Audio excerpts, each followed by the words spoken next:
Sénat français, la Direction générale des finances publiques et les communes. La Direction générale des finances publiques exerce des missions essentielles auprès du bloc communal avec un haut niveau de satisfaction. L'enquête remise par la Cour des comptes s'articule autour de 4 sujets principaux qui témoignent de la diversité des missions exercées par la DGFiP auprès des collectivités territoriales. L'efficacité du recouvrement et de la gestion par la DGFiP des recettes du bloc communal. L'activité de paiement des dépenses de gestion de la trésorerie et de la tenue de la comptabilité. La cartographie des services déconcentrés de la DGFiP en lien avec les services offerts aux communes dans le cadre de la mise en place du nouveau réseau de proximité. L'activité de conseil aux élus, avec en particulier la création en cours des conseillers aux élus locaux. Les missions exercées par la DGFiP auprès des collectivités du bloc communal, aussi diverses soient-elles, se caractérisent par une appréciation quasi unanime des communes quant à la qualité du service rendu. Il reste toutefois quelques marges d'amélioration sur des sujets aussi essentiels pour les finances des collectivités que le calcul de leur dotation financière ou l'accompagnement des plus petites communes. La DGFiP, acteur majeur du fonctionnement financier des collectivités territoriales.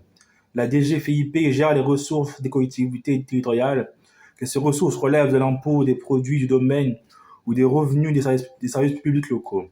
Elle est chargée de leur recouvrement et de leur gestion, ce qui comprend notamment la mise à disposition par la DGFiP des ressources dont elle a la charge et la gestion des compensations en plus de la mise en œuvre du projet Zéro Cash dans le réseau de la DGFiP d'ici 2027. S'agissant de la mise à disposition des avances de fiscalité sous les impôts directs locaux, 69 milliards d'euros au total en 2022 pour le bloc communal.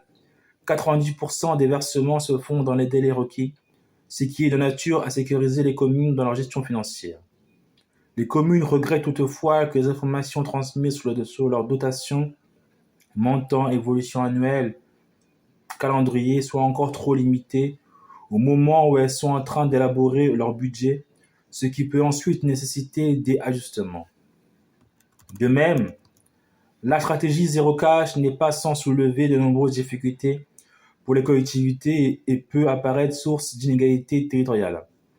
Plusieurs associations d'élus locaux suggèrent ainsi de diversifier les partenaires locaux pour les usagers en plus des buralistes, mais également pour ce qui concerne les collectivités, de revoir le partenariat noué avec la Banque postale s'agissant des dépôts des régies des services publics.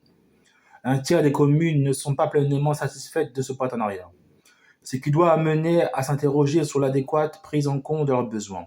La liste des bureaux éligibles, 3505 aujourd'hui, répartis dans 2733 communes, pourrait ainsi évoluer. En parallèle de cette action sur le volet recettes, la DGFiP participe à la gestion des dépenses des collectivités, à l'expertise de projets publics locaux, ainsi qu'à l'analyse financière des comptes locaux et à la tenue de leur comptabilité par les communes, ce qui représentait plus de 87 000 comptes en 2022. Cet aspect comptable est primordial. Les communes finalisant actuellement leur passage à la nomenclature M57, 2 tiers des communes avaient adopté la nomenclature en 2023, avec toutefois quelques marges de progrès s'agissant de la fiabilisation des comptes. Alors que 90% des communes devraient adopter la nomenclature M57 en 2024, il y a un fort besoin d'accompagnement qui repose prioritairement sur la DGFiP. Le paiement des dépenses des collectivités s'effectue dans un délai moyen inférieur à 6 jours. La principale insatisfaction des collectivités en la matière ne porte donc pas sur les délais, mais sur la nature des documents comptables à fournir à la DGFiP. Le zèle de certains agents peut localement conduire à demander des documents dont le nombre et la nature apparaissent disproportionnés au regard de l'objet et du montant de la dépense. Enfin, mission essentielle pour les communes, la DGFiP est chargée de tenir le cadastre et de le fiabiliser. Un chantier qui dure depuis plusieurs décennies et sur lequel les progrès ont parfois pu apparaître trop lents. Si le délai de mise à jour a été ramené de 150 jours à 78 jours en 2023, il reste encore trop long. D'autres projets ne sont pas non plus totalement achevés, comme l'actualisation des bases cadastrales ou le service en ligne, gérer mes biens immobiliers, qui a connu d'importantes difficultés à l'été 2023.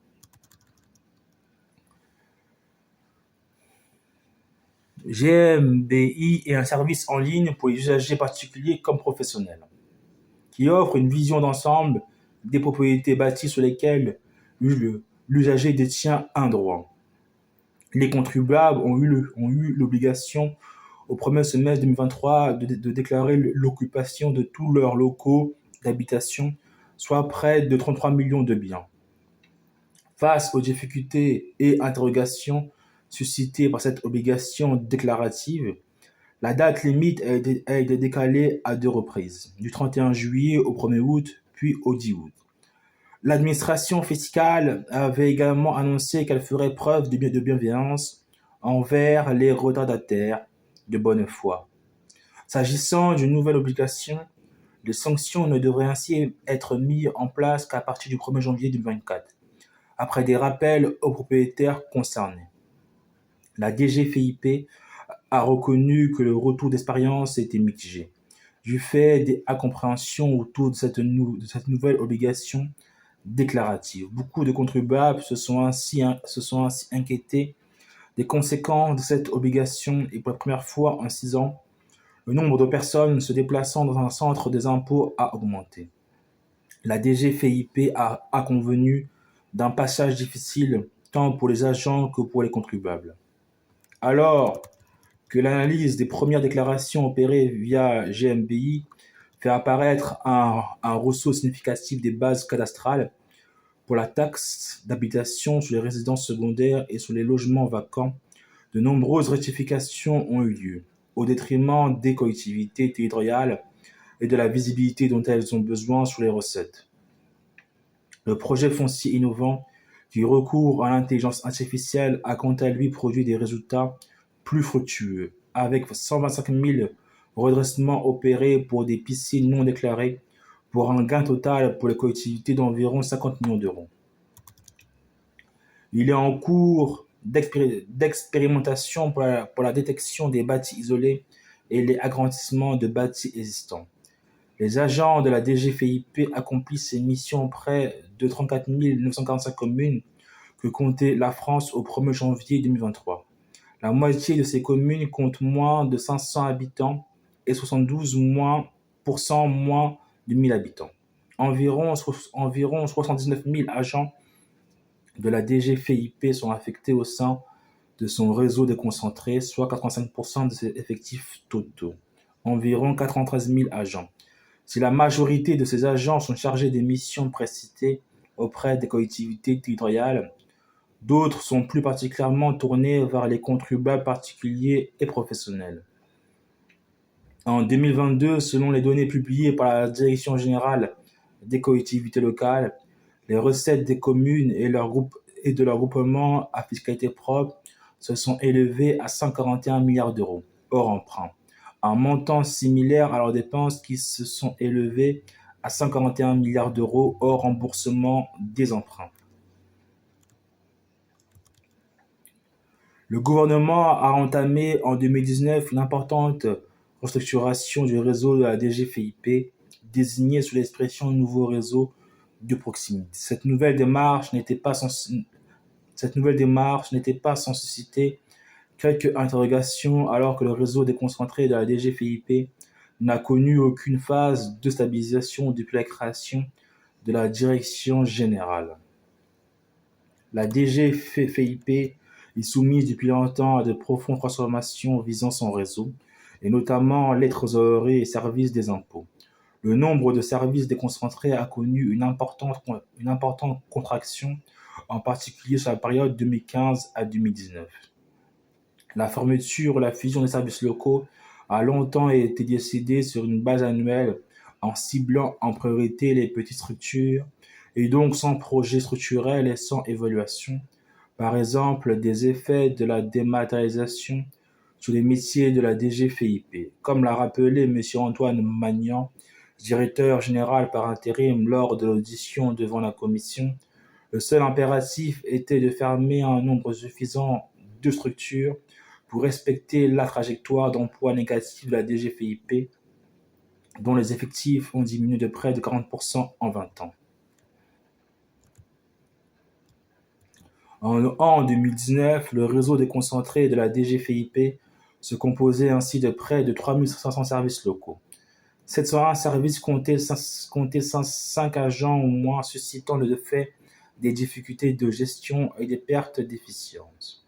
Après plusieurs années de critiques de la part des élus locaux, des agents de l'administration de la Cour des comptes et des parlementaires, notamment à la Commission des finances, la méthode retenue par le gouvernement pour structurer le réseau de la DGFiP a connu une inflexion avec le lancement du nouveau réseau de proximité. Les suppressions et les fusions donnaient en effet l'impression d'être faites à vue, sans vision de long terme. Au gré des résistances rencontrées sur place et sans projection sur les besoins et les effectifs, un nouveau processus de concertation a donc été lancé au début du mois de juin 2019 afin de définir dans chaque département et par le biais d'une contractualisation la nouvelle carte des implantations territoriales de la DGFiP. Ce projet de nouveau réseau de proximité doit répondre à un double objectif. Poursuivre la rationalisation du réseau de la DGFiP, dont les métiers évoluent fortement, et renforcer la proximité des services publics. Le NRP est ainsi supposé se traduire par une diminution du nombre de services déconcentrés de près de 50% sur la période 2019 à 2026.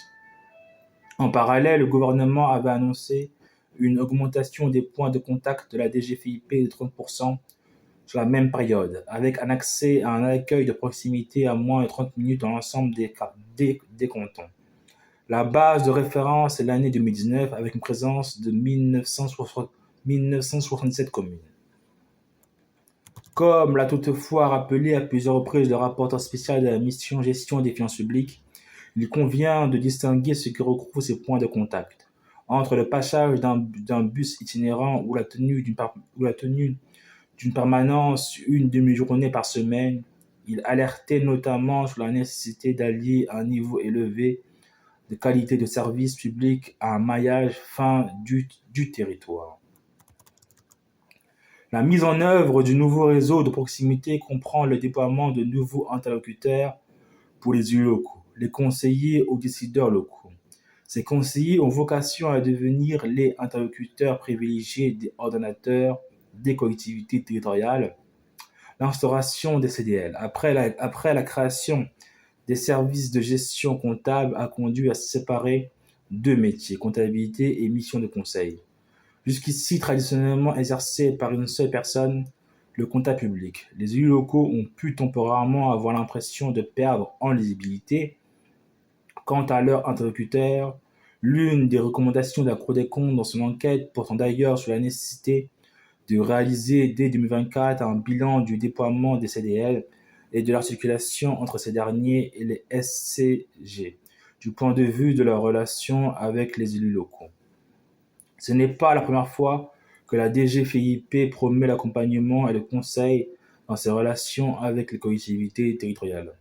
Les conventions de services comptables et financiers ont été déployées en 2003 pour les collectivités de grande taille et les engagements partenariaux ont été mis en place en 2010 à destination de tous les organismes publics non éligibles à la signature d'une CSCF.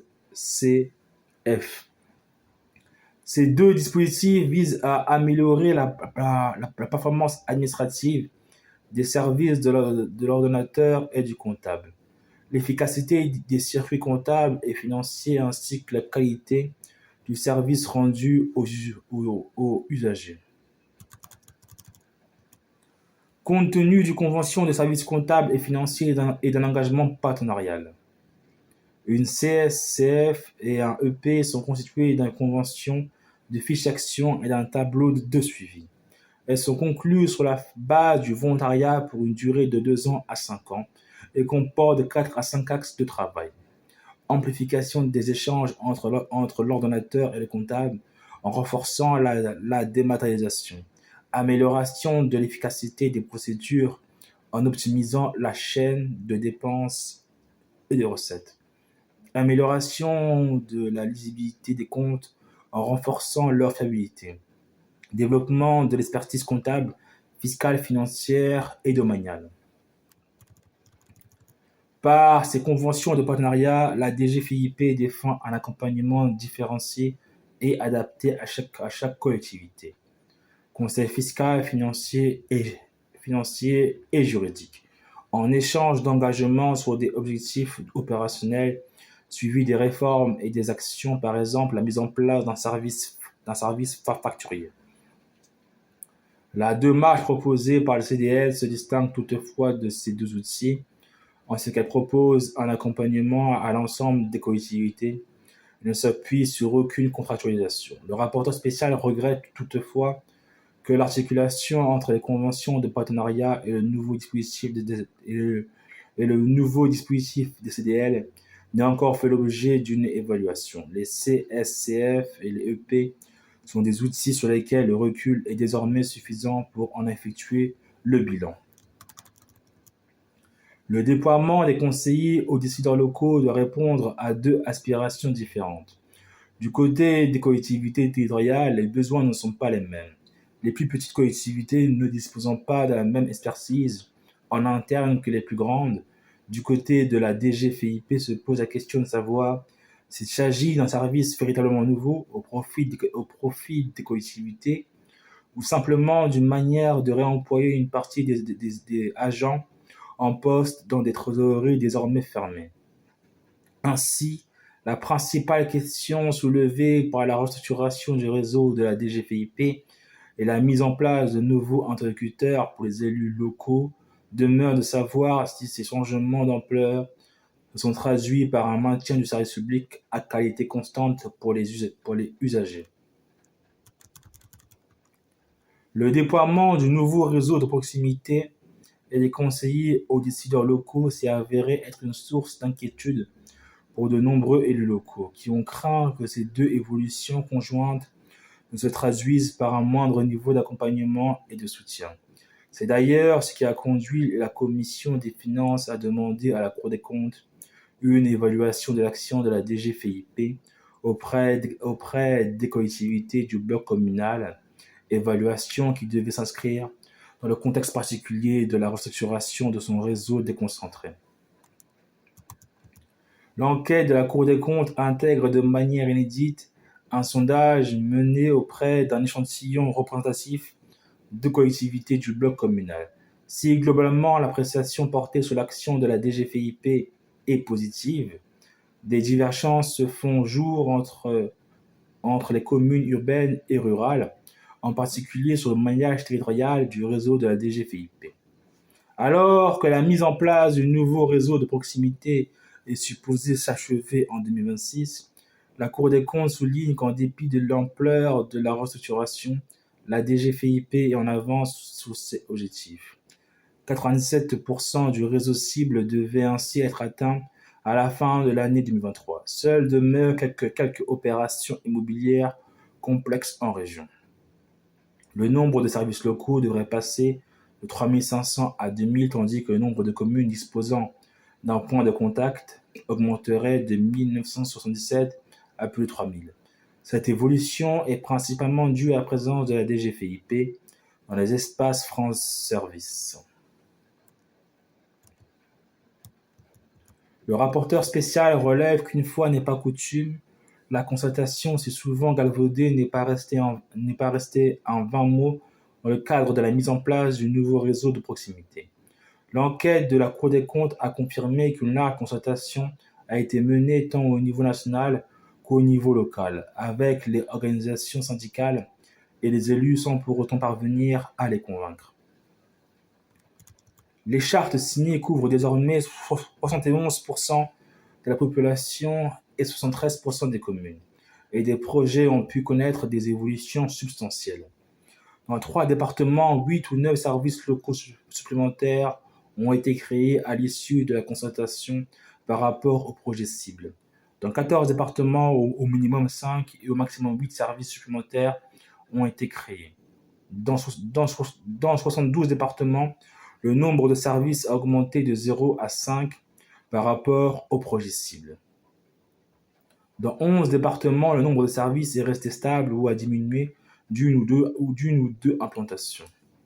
Ainsi, alors que le nombre de services locaux devait initialement passer de 3500 à 1760 entre 2019 et 2026, la cible serait désormais d'environ 2000.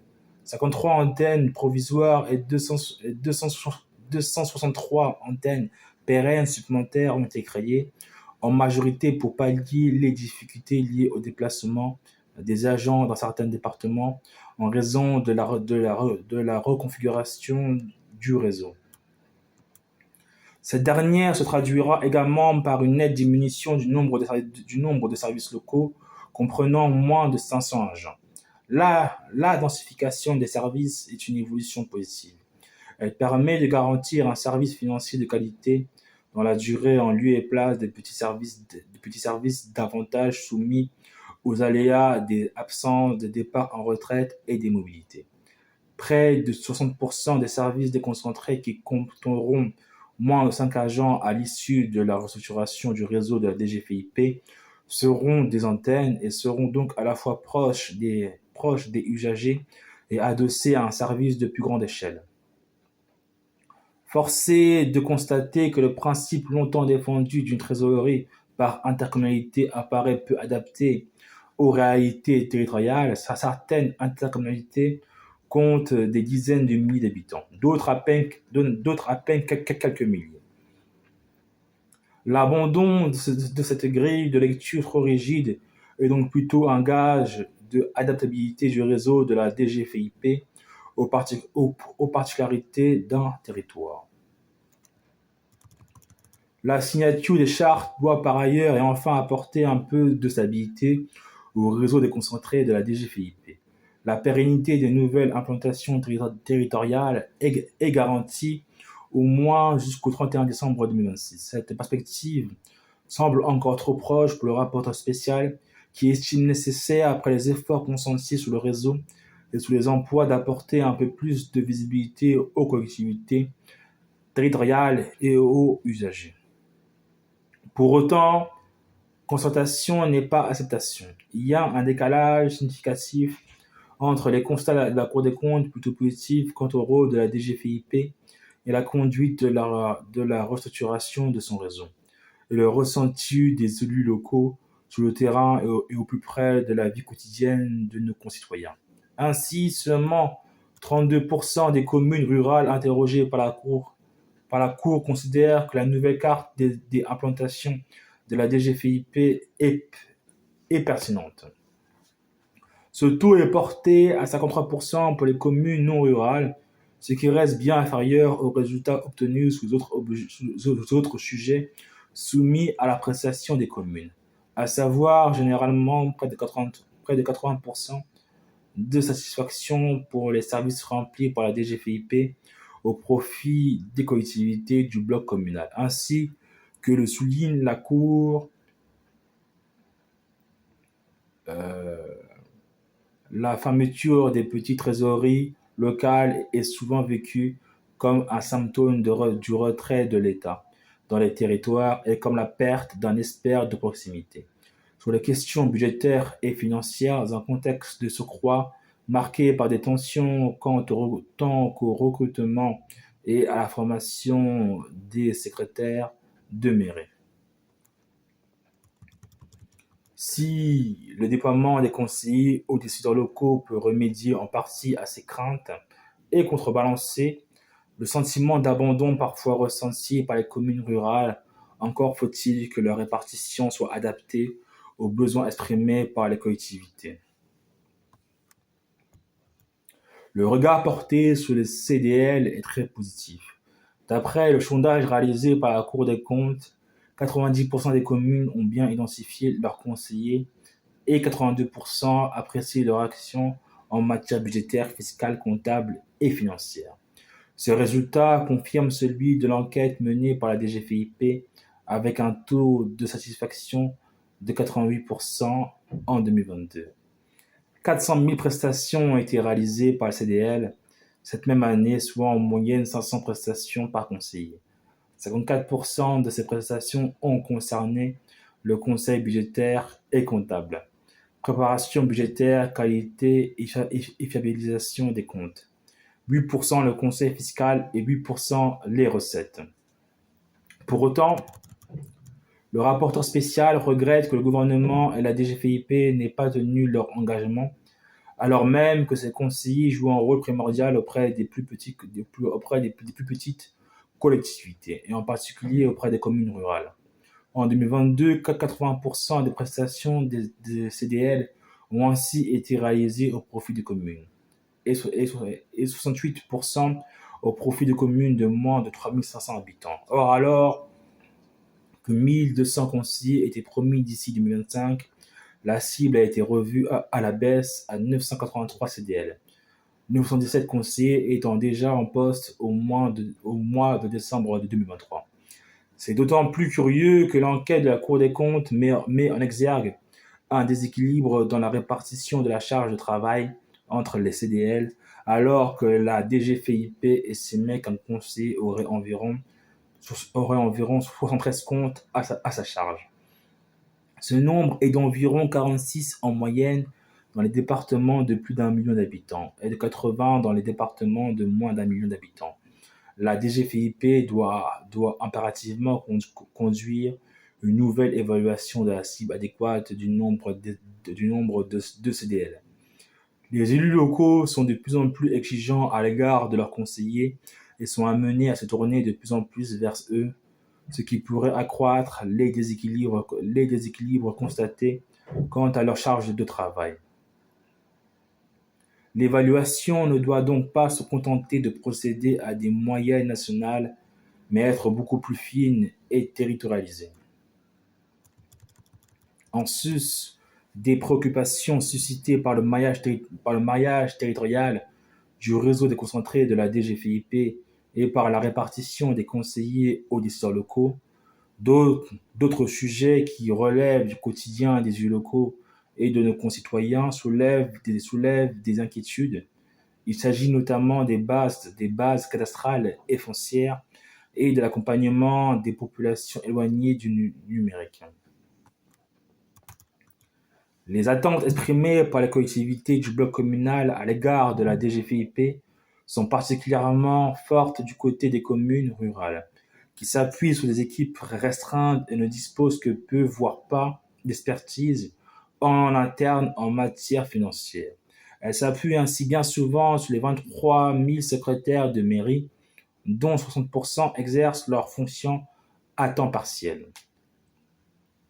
Or, selon les résultats du sondage mené par la Cour des comptes, 56% des communes, 57% des communes rurales considèrent que les secrétaires de mairie ne sont pas suffisamment formés sur les sujets budgétaires, financiers et comptables.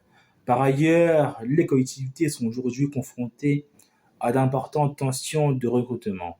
90% d'entre elles ayant indiqué avoir du mal à recruter un secrétaire de mairie. Ce sujet peut être approché de celui des conseillers aux décideurs locaux. Leur répartition territoriale doit intégrer cette mission d'accompagnement et de formation des secrétaires de mairie, au bénéfice de tous. Par exemple, les faire progresser en matière budgétaire pourrait conduire à décharger une partie des CDL des demandes qui leur sont faites lors de leur préparation du budget.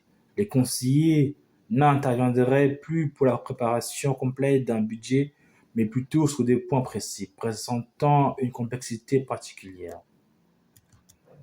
Comme le rappelle la Cour des comptes dans son enquête, la fiabilisation des bases d'imposition, de la fiscalité directe locale et la restitution régulière d'informations statistiques sont identifiés comme des enjeux importants. Dans un contexte où les taxes foncières constituent les principaux impôts dévolus au bloc communal.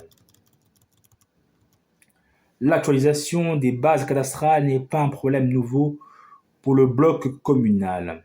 C'est un sujet ancien sur lequel on ne progresse que très lentement. La mise à jour des valeurs locatives des locaux professionnels a quant à elle pu susciter quelques interrogations, tandis que celle des locaux d'habitation n'a jamais été véritablement engagée. La Cour des comptes souligne dans son enquête que les collectivités attendent encore une amélioration des services proposés par la DGFiP en matière foncière et cadastrale, notamment en termes de délai de réponse et d'échange d'informations. Ces attentes sont particulièrement fortes à l'issue du réseau important de bases de taxes d'habitation constaté avec les déclarations effectuées sur le service en ligne. Gérer mes biens immobiliers. En effet, si le gouvernement s'est engagé à identifier les erreurs qui seront à la charge de l'État, il est impératif que les collectivités disposent le plus rapidement possible de ces informations pour identifier le caractère pérenne ou non de leurs recettes supplémentaires.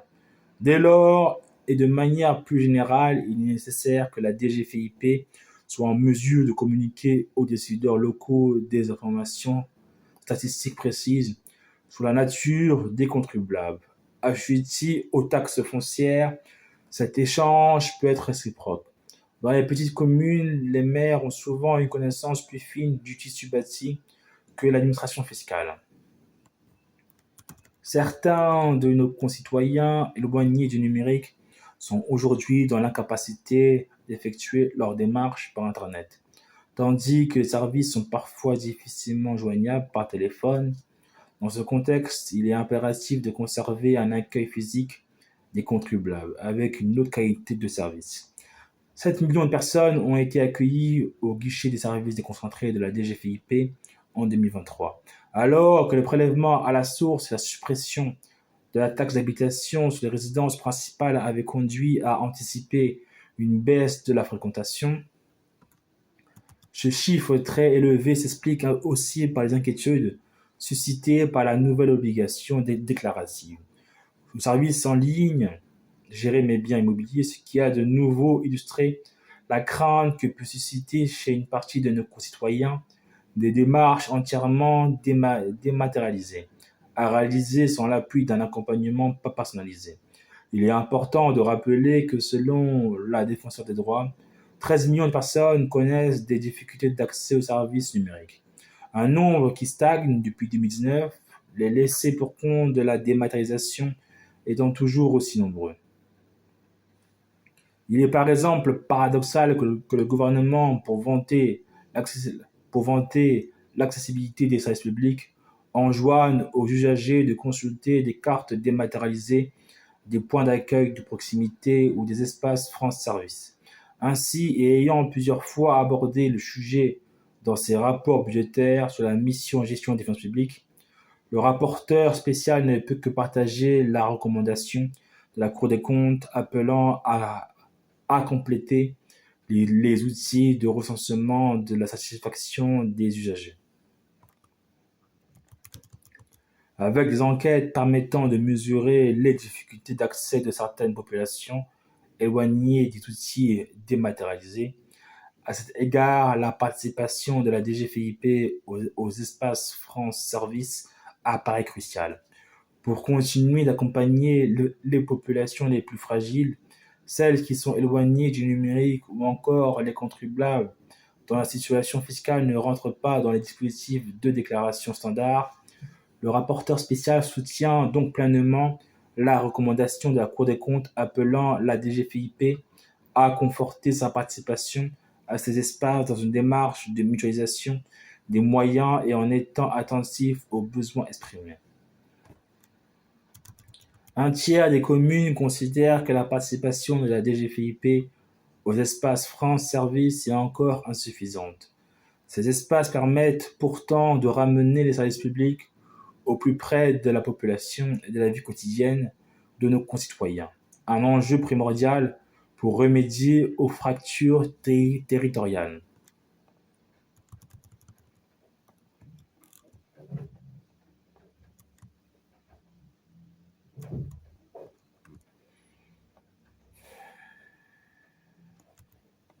Travaux de la commission. Monsieur Claude Rénal, président, nous procédons ce matin à l'audition pour suite à donner à l'enquête de la Cour des comptes réalisée à la demande de notre commission en application du 2 de l'article 58 de la loi organique relative aux lois de finances, sous l'action de la Direction générale des finances publiques auprès du bloc communal. C'est un sujet qui intéresse tout particulièrement le Sénat dans la mesure où la DGFiP est un acteur majeur du fonctionnement financier des communes et de leurs établissements publics, le recouvrement des recettes, la mise à disposition des ressources financières qui en découlent. Le paiement des dépenses, la tenue des comptes et la gestion des bases cadastrales font notamment partie de ces missions. Il est impossible de ne pas mentionner non plus la capacité d'adaptation dont la DGFiP a fait preuve pendant la crise de la Covid-19. Elle a continué à recouvrer les impôts tout en organisant la distribution des aides du Fonds de solidarité, ce dans des conditions remarquables. Depuis plusieurs années, la DGFiP s'est engagée dans la restructuration de son réseau avec des impératifs contradictoires. Le projet de nouveau réseau de proximité doit à la fois conduire à une réduction du nombre de services déconcentrés et se traduire par une augmentation du nombre de communes dans lesquelles la DGFiP est présente. Ce double impératif s'accompagne par ailleurs de la mise en place de nouveaux interlocuteurs pour les élus locaux comme les conseillers aux décideurs locaux. Ces évolutions, source d'inquiétude pour de nombreux élus, nous ont conduit à demander à la Cour des comptes une évaluation de l'action de la DGFiP auprès des collectivités territoriales et en particulier auprès du bloc communal. C'est dans ce contexte que nous recevons ce matin Madame Karine Gambi, présidente de la première chambre de la Cour des comptes, qui nous présentera les principales conclusions de cette enquête. Le rapporteur spécial de la mission gestion des finances publiques et des ressources humaines, Claude Nougin, nous indiquera ensuite les principaux enseignements qu'il en tire. Pour nous éclairer sur le sujet, mais aussi répondre aux observations de la Cour et aux remarques du rapporteur spécial, je céderai ensuite la parole successivement à Monsieur Antoine Magnan, directeur général par intérim de la DGFiP, Jacques Aubercy, président de la communauté d'agglomération du Sud-Est toulousain, dit Sicoval, maire d'Aigues-Vives et administrateur d'intercommunalité de France, et Bertrand Hochecorne, maire de Maroprès et membre du conseil d'administration de l'Association des maires ruraux de France. À l'issue des débats, je demanderai aux membres de la commission des finances leur accord pour publier l'enquête remise par la Cour des comptes. Je rappelle enfin que cette audition est retransmise sur le site internet du Sénat. Madame Karine Gambi, présidente de la première chambre de la Cour des comptes, le présent rapport répond à la saisine du premier président de la Cour des comptes, Monsieur Pierre Moscovici, qui en a approuvé la réalisation le 27 février dernier. Des échanges ont alors eu lieu entre le rapporteur spécial, Monsieur Claude Nougin, et l'équipe de la première chambre, afin d'arrêter le cadre général et la liste des thématiques du rapport. Je commencerai par évoquer un point de méthode parmi les raisons qui ont motivé le président Rénal à saisir la Cour des comptes figurait sans doute une inquiétude sur le devenir du service rendu par la DGFiP aux collectivités. Cette inquiétude se comprend aisément, la DGFiP était alors en train de conduire le resserrement de son réseau déconcentré, résultant en la fermeture d'un certain nombre de petites trésoreries. Il convenait donc d'établir les effets de ce resserrement en répondant à diverses questions, les premières ayant trait à la mise en œuvre du projet. Combien de fermetures de trésoreries ou de services ont été effectuées par la DGFiP? Comment cela s'est-il passé?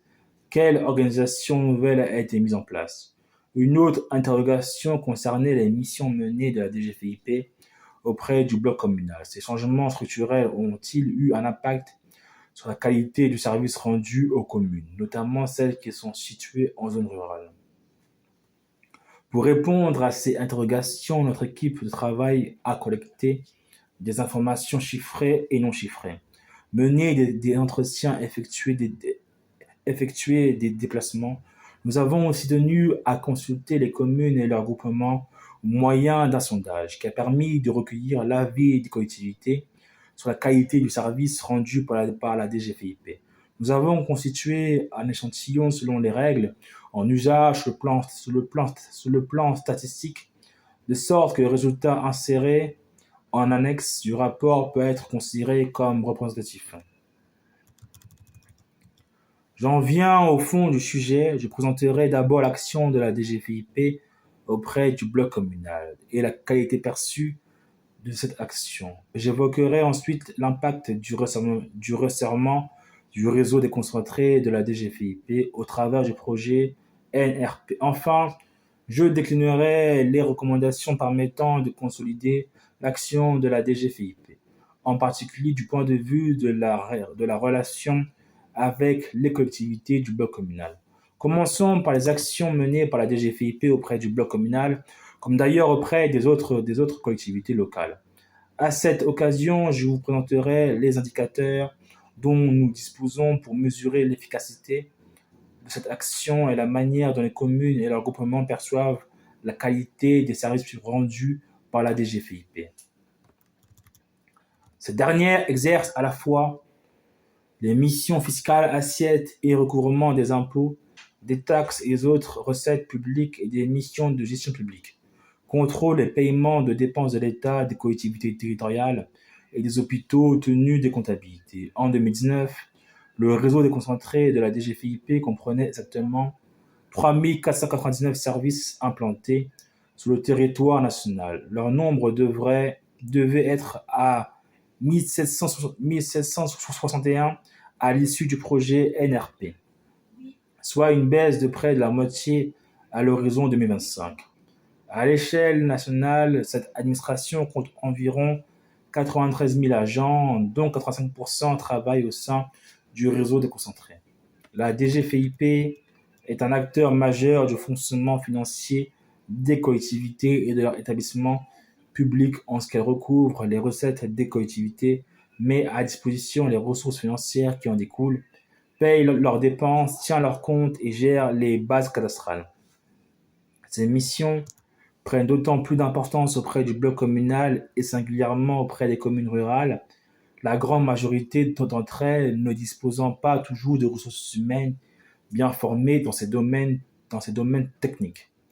Concernant les recettes fiscales que l'État recouvre pour le compte des collectivités, le montant des avances de fiscalité directe locale versées en 2022 aux communes, syndicats et établissements publics de coopération intercommunale s'est élevé à plus de 69 milliards d'euros. Les impôts directs locaux sur rôle, taxes foncières, taxes d'habitation sur les résidences secondaires et cotisations foncières des entreprises sont la principale ressource du bloc communal en 2022.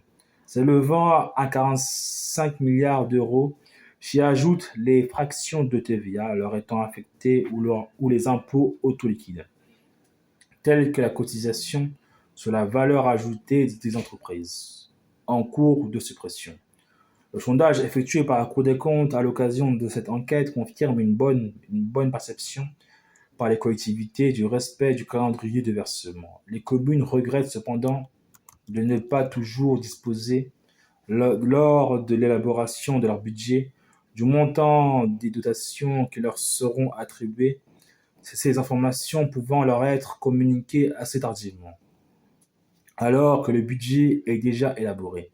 De ce point de vue, les modifications des indicateurs financiers servant à la répartition des dotations et des fonds de péréquation dont on doit l'introduction aux lois de finances initiales pour 2021 et pour 2022 suscitent des demandes d'explication de la part des collectivités. Enfin, s'agissant du recouvrement des recettes non fiscales et des amendes, l'une des associations d'élus consultées par la Cour a fait part d'un besoin accru d'échange d'informations entre les collectivités et les services de la DGFiP, bien en amont de la demande d'admission en non-valeur des créances devenues irrécouvrables. Ce besoin d'information s'exprime aussi à l'égard d'un autre aspect majeur de l'action de la DGFiP auprès du bloc communal, celui du paiement de leurs dépenses et de la tenue de leurs comptes. Si les délais de paiement des dépenses par le comptable n'appellent pas par de commentaires particuliers, la tenue de compte fait actuellement l'objet de projets de modernisation très structurants, tels que le compte financier unique, le passage à l'instruction budgétaire et comptable M57 ou l'expérimentation de la certification des comptes locaux, qui a révélé des marges de fiabilisation des comptes assez importantes. Plus des 2 tiers des communes interrogées expriment une attente forte d'accompagnement par la DGFiP sur le passage à l'instruction M57. La tenue des bases cadastrales et leur fiabilisation constituent également une mission centrale des services fonciers des directions départementales des finances publiques. La DGFiP a mis en place le service en ligne Gérer mes biens immobiliers. Depuis 2023, les particuliers doivent ainsi mettre à jour leur situation concernant l'occupation de ces biens. D'après la DGFiP, la première mise en œuvre de cette obligation s'est traduite par un ressaut important des bases de taxes d'habitation, notamment sur les résidences secondaires et dans une moindre mesure de taxes d'habitation sur les logements vacants.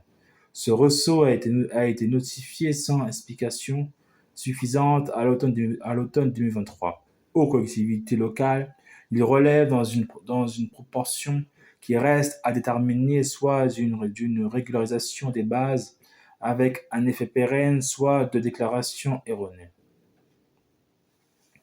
Le gouvernement s'est engagé à identifier et à corriger rapidement les erreurs qui seront à la charge de l'État.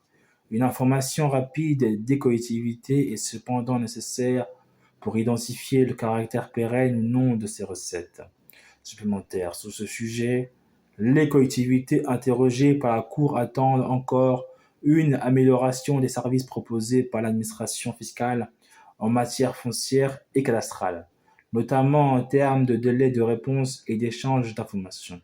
Dans les petites communes, les maires ont souvent eu une meilleure connaissance que la DGFiP du tissu bâti et peuvent contribuer aussi à une fiabilisation des bases. J'en viens maintenant au resserrement en cours du réseau territorial de la DGFiP à l'occasion du projet NRP. Le 6 juin 2019, le ministre chargé des comptes publics a annoncé la mise en œuvre d'une géographie revisitée. Selon ses propres mots, des implantations de la DGFiP, ce nouveau projet a été renommé Nouveau réseau de proximité. Il répondait à un double constat. Premièrement, l'usage des usagers, notamment des particuliers, devait être modernisé, compte tenu du développement des outils numériques.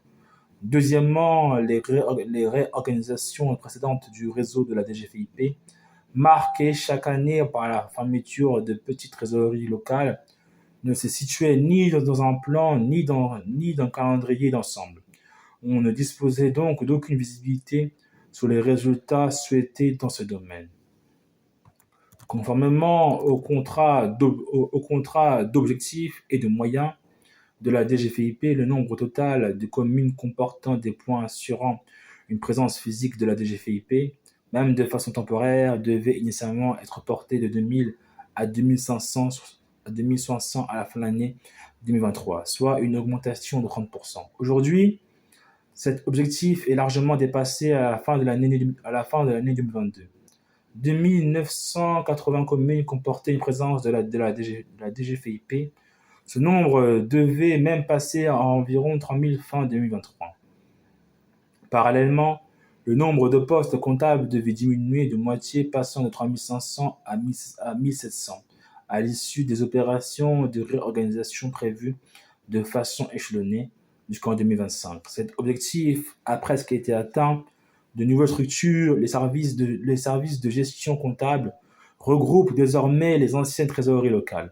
De plus, un nouveau métier a été créé, celui de conseiller aux décideurs locaux pour apporter aux élus un soutien dans des domaines financiers, fiscaux, budgétaires et comptables. Cette apparente contradiction entre le resserrement du réseau comptable et l'augmentation du nombre de communes comportant une présence de la DGFiP tient au développement de 2600 points de proximité dans les espaces France Service et de 400 permanences dans les mairies. Les usagers ont également désormais la possibilité de régler leurs dettes fiscales dans le réseau des buralistes grâce à 15 000 points comptabilisés à la mi-octobre 2023. La démarche engagée par la DGFIP dans la préparation et la mise en œuvre de ce projet repose sur 3 points essentiels.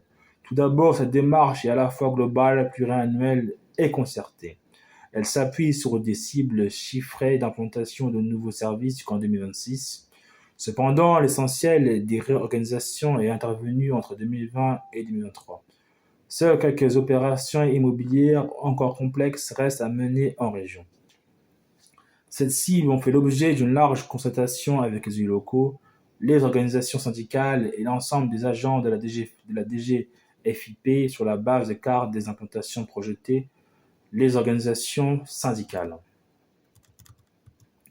désapprouvait initialement la réforme dans la mesure où elle entraînait les suppressions d'emplois reste que la concertation conduite par les directeurs locaux de la DGFIP en lien avec les préfets a été menée à bien. Les schémas cibles ont ensuite pu être formalisés dans des chartes départementales préparées par le directeur départemental des finances publiques et présentées aux élus. Ces chartes n'ont pas été signées dans tous les départements, mais la concertation a néanmoins permis de faire évoluer assez significativement les projets initiaux avec la création de 180 accueils de proximité supplémentaires et une réévaluation de 15% du nombre de services propres de la DGFIP, si l'on tient compte des antennes créées. Le déploiement du nouveau réseau de proximité est donc en passe d'être achevé et respecte globalement les objectifs de la réforme et le calendrier prévu. Le taux de resserrement du réseau visait initialement la suppression de la moitié des structures par rapport à 2019. Aujourd'hui, on se situe un peu en décalage de cet objectif, la diminution n'étant que de 42%. La concertation avec les élus a permis de maintenir des services dans des territoires peu densément peuplés et de créer 53 antennes provisoires et 263 antennes pérennes. Ces réorganisations ont également permis de regrouper les effectifs dans des structures plus grandes. Symétriquement, le nombre de toutes petites structures a diminué, renforçant la capacité de la DGFIP à garantir sur l'ensemble du territoire une qualité de service plus homogène. Sur les 600 services de moins de 5 agents qu'on comptait en 2016, seule une centaine subsistera après la réforme, dont 60% seront des antennes de services plus importants. En parallèle, la participation de la DGFIP au réseau France Service s'est révélée conforme aux prévisions. À la fin de l'année 2023, sa présence devrait être effective dans plus de 2600 maisons labellisées. Ces espaces couvrent majoritairement les zones rurales et les quartiers prioritaires de la politique de la ville. Ces résultats chiffrés, globalement conformes avec les objectifs, doivent être lus en regard de la perception qu'en ont les collectivités. D'après notre sondage, les communes rurales interrogées expriment de fortes réticences à l'égard de cette nouvelle carte des implantations. 31% d'entre elles seulement considèrent qu'elle est tout à fait ou plutôt pertinente. La fermeture des petites trésoreries locales a été perçue comme un symptôme du retrait de l'État sur les territoires. Dans un contexte de tension sur le recrutement et la formation des secrétaires de mairie, dès lors, le resserrement du réseau doit être mis en perspective avec la qualité du service rendu et sa perception par les collectivités locales. Point qui ne pourra être pleinement évalué qu'au terme du déploiement des CDI et des services de gestion locale. Les nominations des CDL ont progressé à un rythme soutenu ces 3 dernières années sur l'ensemble du territoire national. 917 des 993 agents prévus étaient en poste en décembre 2023. Toutes les collectivités du bloc communal devraient à terme disposer d'un CDL référent, celui-ci pouvant cependant être l'interlocuteur de plusieurs EPCI. Notre sondage indique que les CDL sont bien identifiés par 90% des collectivités, notamment en milieu rural où ils jouent un rôle crucial auprès des secrétaires de mairie. Leur action de conseil en matière budgétaire, fiscale et comptable est également appréciée par 90% des collectivités interrogées. J'en viens au troisième point de ma présentation. Il ressort de notre enquête que la DGFiP a engagé une transformation profonde de son réseau et que plusieurs points méritent une attention particulière. S'il est encore prématuré de dresser le bilan définitif des opérations de restructuration, l'ambition de la réforme, son calendrier, la démarche de concertation et l'ampleur des transformations menées méritent d'être relevées. Les collectivités interrogées par la Cour appellent à une certaine vigilance sur la qualité du service rendu par la DGFiP dans le cadre de ce réseau resserré.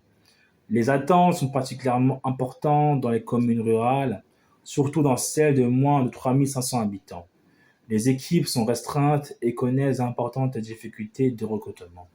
Les besoins en formation des secrétaires de mairie sur les sujets budgétaires, fiscaux et financiers sont grands. Dans un contexte d'importantes difficultés de recrutement, nous adressons trois recommandations au ministère de l'Économie et des Finances. Premièrement, il conviendrait de réaliser dès 2024 un bilan du déploiement des CDL et de leur articulation avec les SGC. Au regard des attentes des élus et de la relation avec eux, la nouvelle organisation peut parfois donner lieu à des malentendus ou des incompréhensions sans doute temporaires du côté des collectivités. Qui est le bon interlocuteur? Est-ce le conseiller auprès des communes ou bien le nouveau SGC? Quel est le rôle exact de chacun? Ces ambiguïtés tiennent naturellement au caractère encore récent de la réforme, mais les pratiques sont variables d'un territoire à l'autre. En dresser le bilan permettra donc de mieux cadrer l'action de chacun et donnera aux élus une vision plus claire du rôle de leur interlocuteur. Deuxièmement, il y a lieu de conforter la participation de la DGFiP aux espaces France Service, notamment grâce à leur accueil dans les locaux des DDFiP. Pour l'instant, inexistant à l'affectation de plus d'agents de la DGFiP comme animateurs et au réexamen des niveaux d'engagement en fonction des besoins exprimés.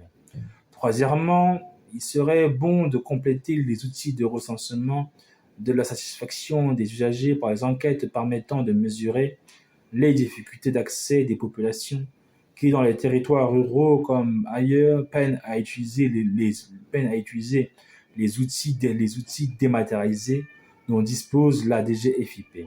Or, il se trouve que ce sont les usagers sondés qui sont les plus à l'aise dans l'utilisation des outils numériques et dans leur relation avec l'administration. Il est donc essentiel de renforcer l'aller vers au bénéfice des populations les plus éloignées des outils numériques. D'ailleurs, une campagne de communication spécifique permettrait à ces publics de savoir où se trouvent les nouveaux guichets d'accueil de proximité. Monsieur Nougéan, rapporteur spécial. Je remercie la Cour des comptes pour ses travaux qui me permettent d'apprécier l'action de la DGFiP auprès de nos communes et de nos intercommunalités. C'est un sujet de quotidien, les sénateurs des provinces profondes le savent, mais cela concerne en réalité l'ensemble des maires, qui soient élus de zones rurales ou de zones urbaines. L'enquête menée par la Cour des comptes, qui s'est en partie appuyée sur un sondage effectué auprès d'un échantillon représentatif du bloc communal, procède d'une méthode de travail inédite, gagnant à être généralisée. Dans l'évaluation de nos politiques, de nos services publics, il est encore trop rare de demander leur avis aux premiers concernés. Deux éléments ont rendu ce sondage d'autant plus nécessaire.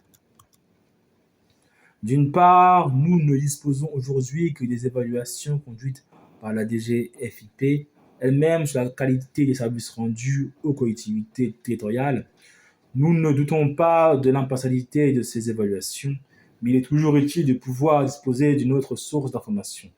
En l'espèce, les résultats de la DGFiP et de la Cour des comptes sont cohérents et très positifs. À une ou deux exceptions près, j'y reviendrai. D'autre part, ce sondage intervient à un moment opportun, la DGFiP, qui accomplit des missions essentielles pour les communes et les intercommunalités, est en pleine transformation. On a parfois l'impression que ce n'est pas le cas, depuis sa création, qu'il n'y a jamais eu de véritable stabilisation, mais entre la restructuration du réseau et la mise en place de nouveaux interlocuteurs, pour les élus locaux, ce sont des changements qui prennent du temps. Fait rare, la Cour des comptes porte un regard globalement positif, non seulement sur la restructuration engagée par la DGFiP, mais aussi sur la méthode employée et sa mise en œuvre.